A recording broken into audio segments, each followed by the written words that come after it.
आपण पाहत आहात शिवभीमक्रांती महाराष्ट्र न्यूज चॅनल।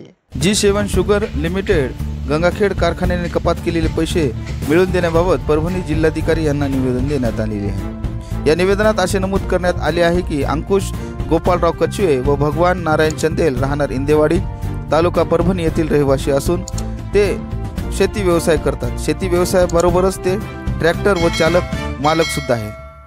त्यांनी गंगाखेड शुगर्स लिमिटेड येथे काम केले आणि कुठलेही ॲडव्हान्स न घेता त्यांनी हे काम केले।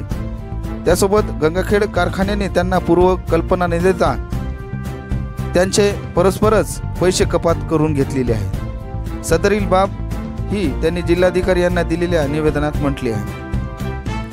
त्यांना पैसे लवकर परत मिळावे यासाठी सुद्धा या निवेदनाच्या माध्यमातून त्यांनी जिल्हाधिकारी यांना नम्र विनंती केलेली आहे। जर का पैसे परत मिळाले नाही तर लोकशाही मार्गाने आंदोलन करू अशा इशाराही त्यांनी माध्यमांशी बोलताना दिला आहे। पाहूया सविस्तर वृत्तांत शिवभीमक्रांती महाराष्ट्र न्यूज निर्भीड निपक्ष वृत्तवाहिनीवर। याचे करार केलेले होते कोरडे करार, ते जे पैसे देतो म्हणून त्यांनी पैसे देण्यात वेळोवेळी प्रत्येक शेतकऱ्याची अशी फसवणूक करायची। वाहन मालकाची शेतकऱ्याच्या ह्याच्यावर कोण करायले? कारखाना। कोणचा कारखाना? गंगाखेड शुगर कारखाना। बर, कधीपासून चालू आहे हे?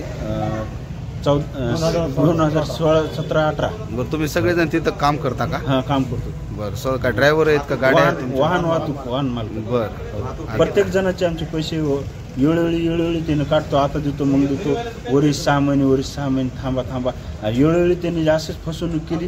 बिलकुल शेतकऱ्याचा 1 रुपया त्यांना जिल्हाधिकारी म्हणजे पत्र काढतो म्हणले त्यांना आणि परत साखर आयुक्ताला हे करा म्हणले नांदेडच्या भेट द्या नाही भेटले तर आम्ही उपोषण करणार जिल्हाधिकाऱ्यासमोर। ओके।